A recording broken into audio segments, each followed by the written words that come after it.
Shalom. Pada malam ini saya akan memberikan sebuah mata kuliah yaitu soteriologi. Ya. Dalam soteriologi ini kita akan mengenal betapa pentingnya tentang keselamatan yang Tuhan beri bagi kita semua. Saudaraku yang dikasihi Tuhan, sebelumnya kita akan berdoa terlebih dahulu. Terima kasih Tuhan, kami mengucap syukur atas segala berkat Tuhan yang memberikan kekuatan kesehatan bagi kami semua. Kami merindukan perkuliahan ini boleh semakin Tuhan berkati dan kami memahami dalam segala sesuatu untuk memuliakan nama-Mu. Terpujilah Engkau Tuhan, dalam nama Tuhan Yesus kami berdoa. Amin. Ya, saudaraku yang dikasihi Tuhan, dalam soteriologi ini tentunya kita akan terlebih dahulu mengenal tentang soteriologi. Apa itu soteriologi, saudara? Soteriologi secara sederhana dapat diartikan sebagai ajaran tentang keselamatan menurut agama Kristen atau penyembahan. Dalam ranah ilmu teologi, soteriologi merefleksikan secara metodis dan sistematis apa yang sebenarnya dimaksudkan dengan keadaan manusia yang baik dan bahagia karena bersatu dengan Allah. Saudara, jadi menyangkut keselamatan itu, kebahagiaan manusia itu dapat berhubungan lebih dekat dengan Tuhan. Yang tadinya manusia tidak mengenal keselamatan, yang tadinya manusia itu berdosa, tetapi dengan keselamatan lewat Yesus Kristus, manusia yang berdosa dikuduskan, ditebus, semua dosa-dosanya dikuduskan sehingga bisa berhubungan kembali dengan Tuhan. Penyebab manusia itu berdosa akan mengakibatkan Tuhan jauh dari manusia karena manusia itu berdosa. Tetapi lewat keselamatan yang Tuhan berikan, Yesus Kristus, yaitu menebus semua manusia yang berdosa, yang percaya kepada Dia, yang menerimanya sebagai Tuhan dan Juru Selamat, akan mendapatkan sebuah keselamatan. Jaminan ini tidak ada di tempat Allah yang lain, hanya jalannya pada Yesus Kristus. Percaya dan melakukan kebenaran seperti apa yang dikatakan firman Tuhan. Saudaraku yang dikasihi Tuhan, dalam hal ini saudara, soteriologi sangat penting buat kita semua untuk kita pahami dan kita bisa memberitakan tentang keselamatan itu bagi orang-orang yang sangat membutuhkan di dalam kehidupannya. Saudaraku yang dikasihi Tuhan, mari kita melihat dari arti soteriologi itu sendiri. Soteriologi berasal dari kata soteria.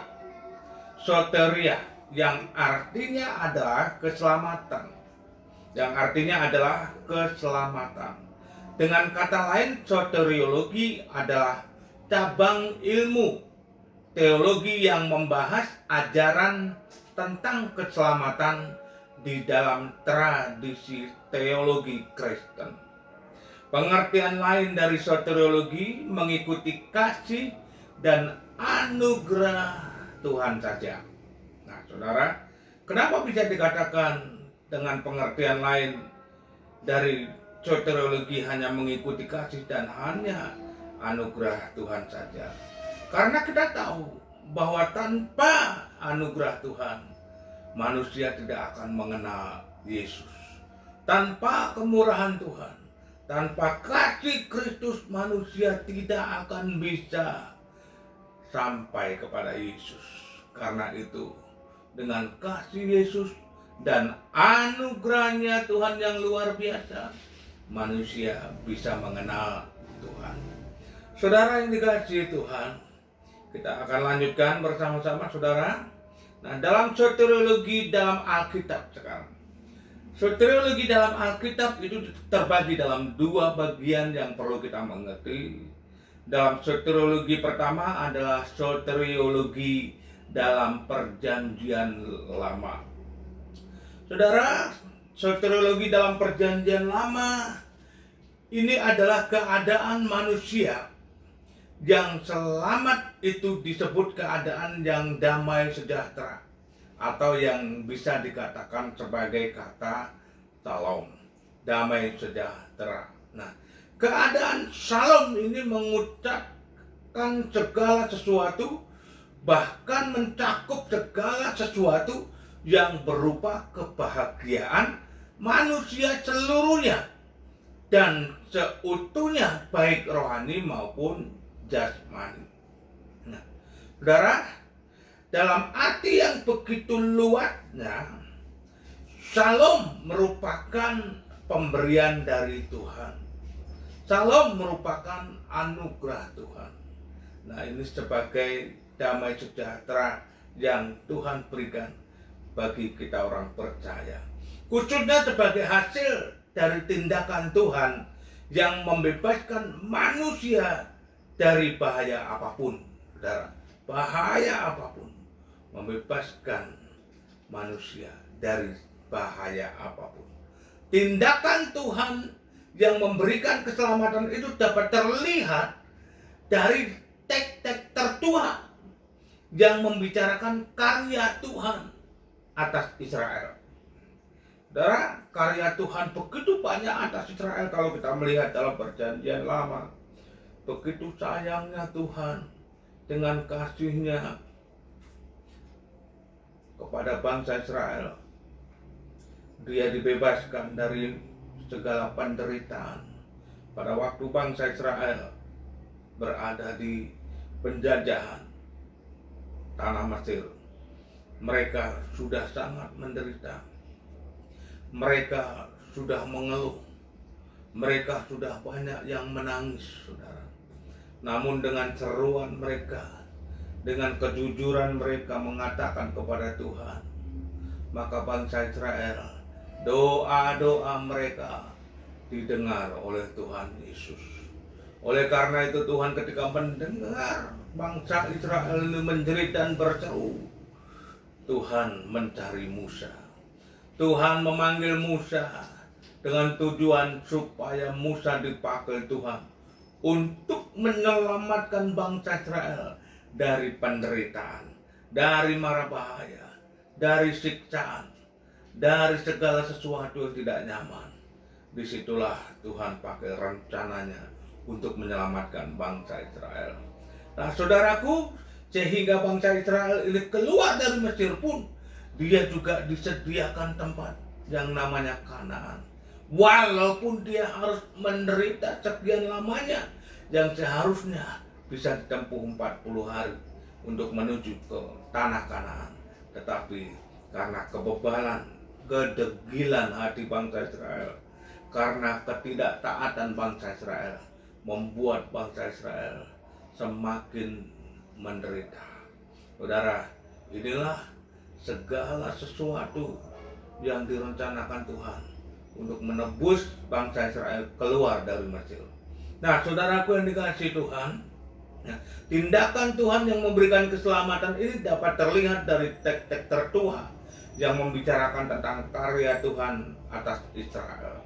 Penyelamatan itu terjadi di dalam peristiwa sejarah umat Tuhan, seperti dalam kitab Keluaran yang menceritakan dalam keluaran dari perbudakan dari Mesir, yaitu juga bisa kita baca di dalam Keluaran 14 ayat 30, lalu juga Keluaran 15 ayat 2, lalu juga Hosea 13 ayat yang keempat, dan Mazmur 106 ayat yang ke-21. Nah, keselamatan yang diperjuangkan oleh manusia itu diyakini sebenarnya merupakan satu kemenangan yang diperjuangkan oleh manusia ini. Merupakan satu kemenangan yang diperoleh manusia. Karena keselamatan itu begitu susah payahnya untuk mendapatkan sesuatu yang menakjubkan seperti sebuah keselamatan. Nah, saudara, ini merupakan kemenangan Tuhan juga, sebagai di mana Tuhan bisa memerintahkan Yesus Kristus untuk mati di kayu salib dan menyelesaikan semua visi misinya untuk menyelamatkan manusia, saudara. Nah, pengharapan akan keselamatan dari Tuhan di dalam perjanjian lama itu juga dapat kita lihat di dalam kitab Yeremia, saudara. Kalau kita membaca dalam kitab Yeremia, kita bisa melihat tentang pengharapan akan keselamatan dari Tuhan di dalam perjanjian lama yang juga dapat kita lihat, yaitu di dalam kitab Yeremia pasal yang ketiga ayat yang ke-23. Yeremia pasal yang ketiga ayat yang ke-23 itu mengatakan juga tentang keselamatan yang ada, saudara. Nah, sebentar ya. Nah, di situ dikatakan adalah sesungguhnya bukit-bukit pengorbanan adalah tipu daya, yaitu keramaian di atas bukit-bukit itu sesungguhnya hanya pada Tuhan Allah kita ada keselamatan Israel. Sekali lagi, sesungguhnya hanya pada Tuhan Allah kita ada keselamatan Israel. Lalu kalau kita melihat dalam konteks yang lain, itu dalam Yeremia 14 ayat yang ke-8 itu berkata, ya pengharapan Israel, penolongnya di waktu kesusahan. Mengapakah engkau seperti orang asing di negeri ini, seperti orang perjalanan yang hanya singgah untuk bermalam. Nah, saudara, meyakinkan setiap hidup orang percaya bahwa pengharapan dan penolong yang pasti itu hanya Tuhan Yesus Kristus, saudara. Keselamatan itu selalu ada di dalamnya dan untuk kita semua, kalau saudara dan saya bisa percaya kepada Dia. Saudaraku yang dikasihi Tuhan, kita akan lanjutkan dalam mata kuliah soteriologi ini, saudara. Nah, lalu saudara, dengan singkat demikian juga kita masuk di dalam soteriologi dalam Alkitab Perjanjian Baru. Nah, saudara, dengan hubungan antara Perjanjian Lama lalu juga berhubungan dengan Perjanjian Baru, ini tidak hanya sebatas Perjanjian Lama yang banyak nubuatan digenapi dalam Perjanjian Baru, tidak hanya sebatas itu, tetapi dinyatakan, saudara, dengan terang-terangan, barang siapa yang percaya di dalam namanya, ia diselamatkan. Barang siapa yang percaya tidak binasa, melainkan hidup, melainkan memperoleh, melainkan mendapatkan hidup yang kekal. Nah, saudara, dalam Perjanjian Baru sudah mulai banyak dinyatakan tentang keselamatan itu. Tapi bila manusia itu tidak peka akan kebenaran Yesus Kristus, maka manusia itu sendiri, orang percaya itu sendiri akan ketinggalan, saudara. Nah, ini fungsi keselamatan yang Tuhan berikan. Dan dalam Perjanjian Baru ini dinyatakan, dalam Perjanjian Baru ini adalah keadaan selamat dan damai sejahtera, disebutkan dalam bahasa Yunani yaitu eirene. Sekali lagi, dalam Perjanjian Baru keadaan selamat dan damai sejahtera disebutkan dalam bahasa Yunani yaitu eirene, saudara. Sama halnya dengan Perjanjian Lama, keselamatan di dalam Perjanjian Baru juga merupakan anugerah Tuhan. Anugerah Tuhan yang diberikan kepada manusia. Nah, itu dalam keadaan manusia dalam Perjanjian Baru, saudara. Nah, dalam keadaan seperti itu, saudara, di Perjanjian Baru ini juga, saudara, kita melihat bahwa keselamatan ini tidak hanya diperoleh pada iman percaya kita kepada Tuhan, tapi juga harus melakukan kebenaran, melakukan perintah-perintah daripada firman Tuhan, hidup yang benar dan selalu memiliki kehidupan yang kudus untuk menyenangkan hati Tuhan. Saudaraku yang dikasihi Tuhan, dengan hal seperti ini kita bisa lihat pula tentang keselamatan. Artikel tentang pertopik Kristen ini adalah sebuah rintisan Anda dapat membantu untuk dapat mengembangkan dari soteriologi ini, saudara, tentang keselamatan yang ada. Nah, saudara, kalau kita melihat dari diktat yang saudara akan terima atau saudara sudah terima, diktat ini sangat lengkap sekali untuk kita bisa melihat bagaimana tentang kehidupan keselamatan soteriologi yang senantiasa diajarkan pada mata kuliah kita seperti malam hari ini, saudara. Nah, di sini sangat lengkap sekali dengan daftar isi yang ada di bagian-bagian ini. Kita bisa melihat dari kata pengantar, lalu bagian pertama adalah konsep keselamatan dalam kekristenan, yaitu di dalamnya ada pengertian soteriologi, lalu manusia jatuh dalam dosa, lalu yang ketiga ada jangkauan keselamatan, ada banyak jalan menuju surga, lalu ada kuasa darah Yesus dalam halaman mulai dari 63. Nah, terus yang bagian kedua adalah berikut, ada pertobatan, lalu juga ada iman, ada regenerasi, ada juga pembenaran, perpalingan, dan penebusan, lalu ada juga pendamaian, dan juga pengudusan, lalu juga ada pengangkatan atau rapture yang disebut. Bagian yang ketiga itu ada hal-hal yang sering diperdebatkan dalam soteriologi. Mungkin saudara juga sampai saat ini juga menemukan tentang perdebatan ini, saudara. Nah, di sini kita juga bisa melihat dalam bagiannya adalah hal-hal yang sering diperdebatkan dalam soteriologi. Ada juga umat pilihan Tuhan, lalu ada siapa yang diselamatkan, saudara.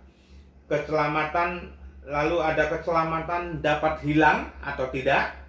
Nah, lalu selanjutnya ada daftar pustaka, yaitu referensi dari banyak buku untuk mendukung mata kuliah kita pada malam hari ini. Nah, di bagian sekarang ini, hari Senin, hari ini, saudara, kita akan mempelajari yang tadi pendahuluan sudah saya sampaikan tentang keselamatan itu, tentang soteriologi. Kita juga akan mempelajari lebih lengkap, yaitu tentang pengertian soteriologi mulai dari halaman yang pertama. Nah, saudara mendapatkan diktat ini dengan jumlah 242 lembar. Ya, dalam diktat ini kita bisa pelajari banyak hal, kita harus tahu tentang diktat ini karena kita sudah tidak lagi SMA, tapi kita sarjana, sudah masuk dalam calon sarjana. Saudara harus lebih banyak membaca buku supaya pengetahuan kita semakin bertambah dan nama Tuhan dipermuliakan. Baik, saudara, kita melihat di halaman pertama tentang kata pengertian soteriologi. Nah, halaman pertama.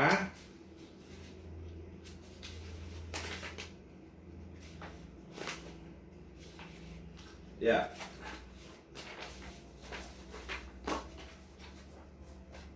Pengertian soteriologi. Setiap agama yang ada di dunia ini mengajarkan soteriologi. Jelas semua agama yang ada di Indonesia itu mengajarkan semua soteriologi. Tapi soteriologi tentang keselamatan yang berbeda-beda pada pandangan agama masing-masing. Nah, saudara, tapi ini adalah agama kita, jadi kita harus tahu tentang soteriologi dalam pandangan kekristenan. Nah, namun pengertiannya sangat berbeda dengan soteriologi dalam iman Kristen. Dalam agama-agama lain, penekanan dalam keselamatan itu adalah perbuatan baik atau usaha manusia. Dengan perbuatan yang baik, manusia mendapatkan ketenangan dan keselamatan. Saudara, itu ada agama-agama lain dengan pengajarannya seperti itu. Bagaimana dengan pengertian dalam agama Kristen? Soteriologi adalah doktrin atau pengajaran tentang keselamatan yang dilakukan oleh Tuhan dalam dan melalui Yesus Kristus. Dilakukan oleh Tuhan dalam rencananya melalui Yesus Kristus. Itu disebut rencana keselamatan. Kalau di dalam bahasa Ibrani yang disebut missio Dei. Nah, saudara, dalam missio Dei ini ada misi Tuhan untuk merencanakan keselamatan untuk manusia yang berdosa. Nah, saudaraku yang dikasihi Tuhan, kita lanjutkan tentang keselamatan yang dilakukan oleh Tuhan dalam atau melalui misi Yesus Kristus disebut rencana keselamatan.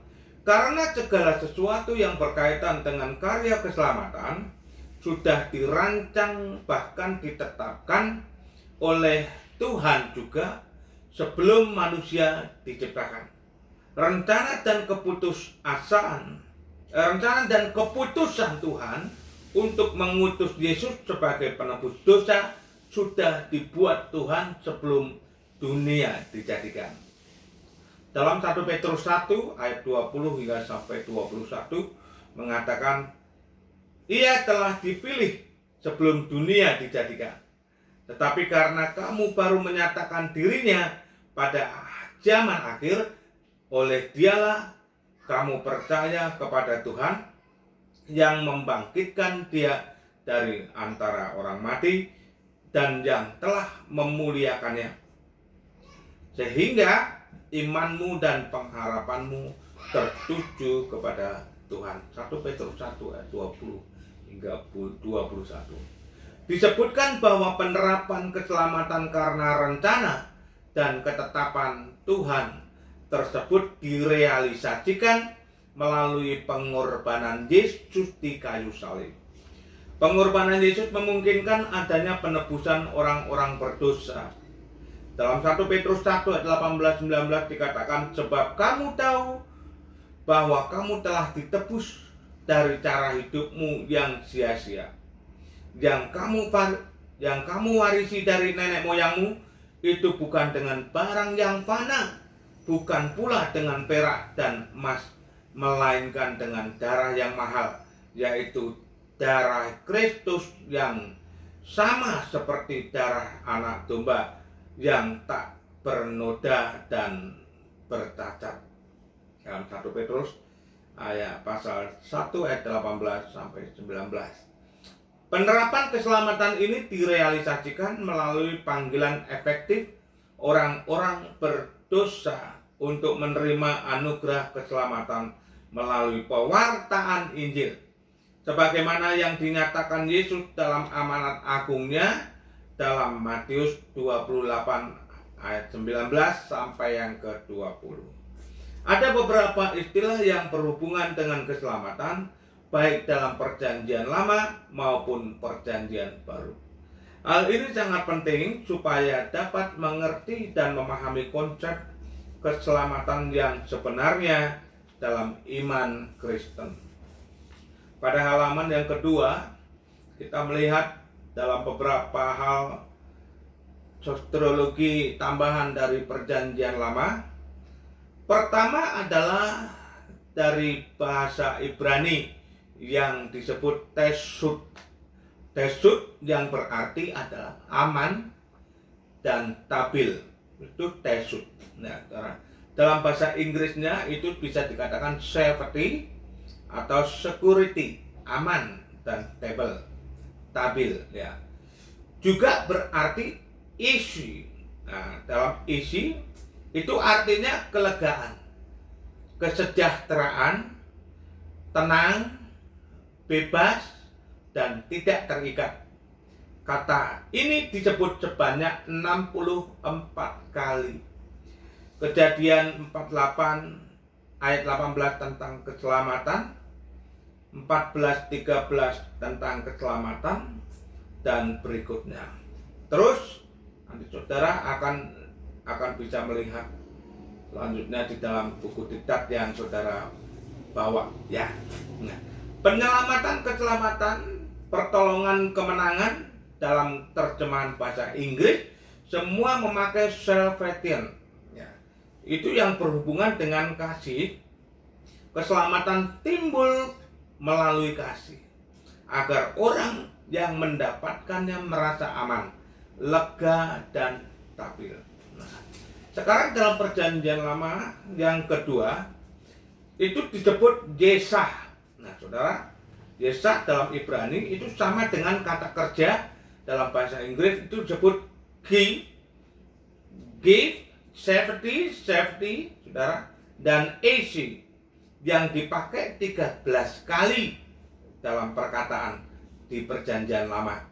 Nah, ayatnya adalah dalam 2 Samuel pasal yang kedua, ayat yang ketiga, itu juga menyelamatkan ya, saudara. 2 Samuel 18:36 keselamatan, 1 Tawarai 16:35 selamatkan, lalu Mazmur 18:246 penyelamat. Nah, saudara, dan seterusnya. Menyelamatkan, keselamatan, penyelamat dalam bahasa Inggris semuanya memakai salvation. Kata ini mengandung arti lepas dari mara bahaya. Namanya keselamatan itu mengandung arti kata lepas dari mara bahaya, lalu mendapatkan keamanan dan stabilitas. Nah saudara, nah ini kalau keselamatan, berbicara tentang keselamatan dalam perjanjian lama. Nah saudara, dengan hal ini bisa kita juga merenungkan keselamatan hidup manusia itu harus terlepas dari penderitaan, harus terlepas dari mara bahaya, malapetaka, kecelakaan, dan sebagainya. Nah itu tentang keselamatan. Bisa dinyatakan keselamatan kalau hidupnya bisa merasa aman dan tenang. Nah, saudara, saya yakin juga keselamatan Tuhan berikan ini adalah menjanjikan hidup yang kekal. Namanya hidup kekal itu jauh dari dosa, saudara. Kenyamanan, keselamatan, keamanan itu sudah dijamin di dalam Tuhan Yesus Kristus. Amin. Nah, lalu saudara, lepas dari ini semua, saudara bisa melihat di sini juga bahwa ada Yesah secara harfiah berarti lebar, luas, leluasa, atau lawan dari keadaan sempit maupun tertindas. Dalam perspektif ini, keselamatan diartikan sebagai kelepasan atau kebebasan dari segala sesuatu yang mengikat, menindas, atau membatasi. Yesah dalam pengertian pembebasan dan ketertindasan digambarkan melalui peristiwa Exodus, yaitu tindakan Tuhan membebaskan Israel dari Mesir. Pembebasan dan keadaan tertindas, keadaan sesak, serta perbudakan disebut sebagai penyelamatan. Itu bisa dibaca dalam Keluaran 18 ayat 10 sampai yang ke-11 ya saudara. Nah, sekarang yang ketiga, saudara, masih tetap dalam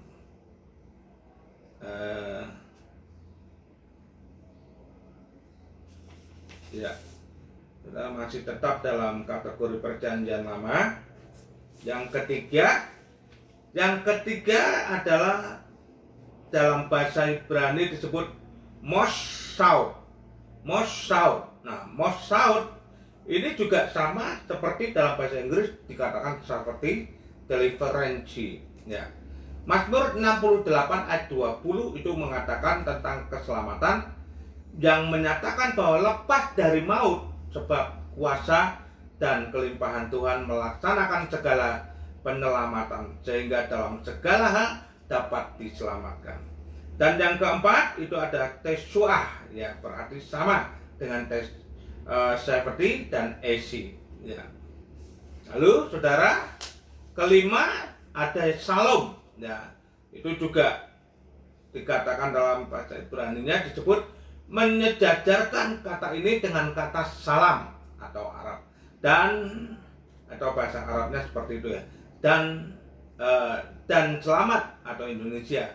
Nah, berarti damai sejahtera dipakai terutama sebagai pernyataan hormat dan sebagainya. Nah, saudaraku yang dikasih Tuhan, itu yang bagian secara tingkat dalam perjanjian lama.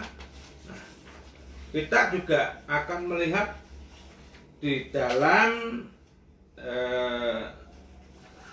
perjanjian baru, ya saudara.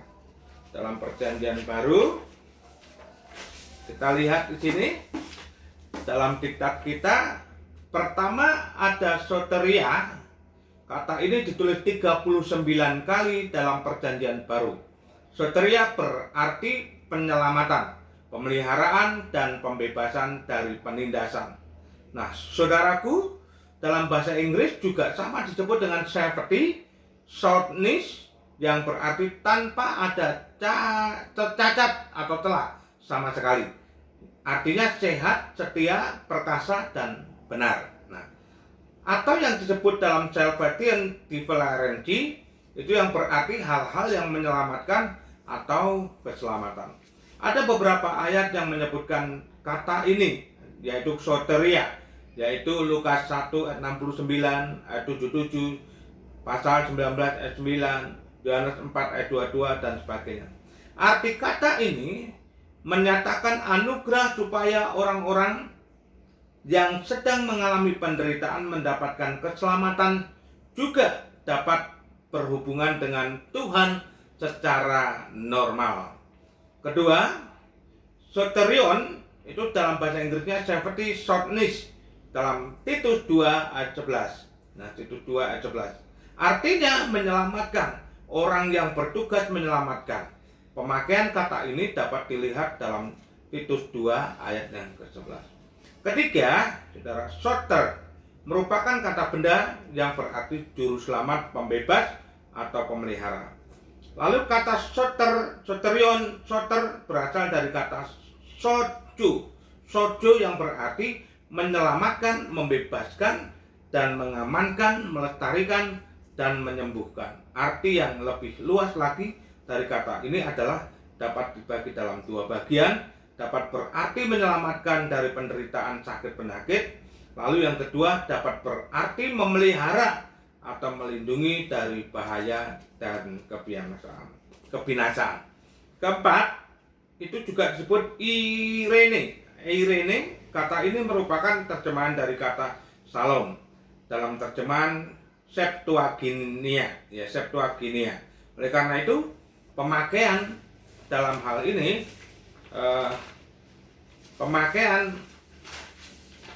kata ini juga dipengaruhi versi perjanjian lama yang bersifat politis, yaitu keadaan tanpa terang dalam hubungan antara kelompok-kelompok sosial masyarakat, antar kota, negara, dan lembaga-lembaga politik. Artinya tetap sama, yaitu damai sejahtera, rasa damai itu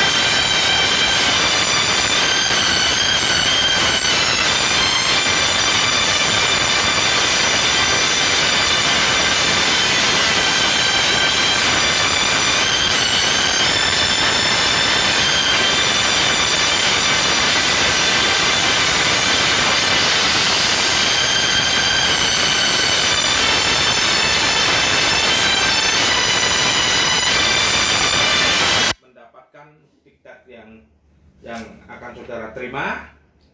saudara terima dalam diktat ini, saudara. Mari kita pelajari bersama-sama.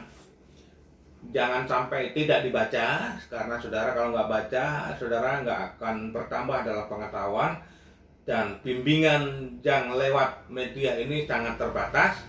Saudara, dengan waktu, dengan ruang, suasana, dan keadaan yang tidak memungkinkan untuk mengajar begitu panjang waktu. Nah, dengan video yang singkat ini, saudara, ini hanya permulaan dalam penjelasan, tetapi saudara juga bisa mendalami perkuliahan ini lewat diktat. Saudara harus baca. Besok saya akan kembali videokan di seri yang kedua tentang beberapa hal yang ada di dalam media laptop saya. Saya akan utarakan beberapa hal yang sebagai tambahan di luar diktat ini. Nah, saudara, tetap semangat, jangan pernah kendor dan jangan pernah putus asa. Saudara tetap belajar. Di hari Kamis kita akan ada ujian.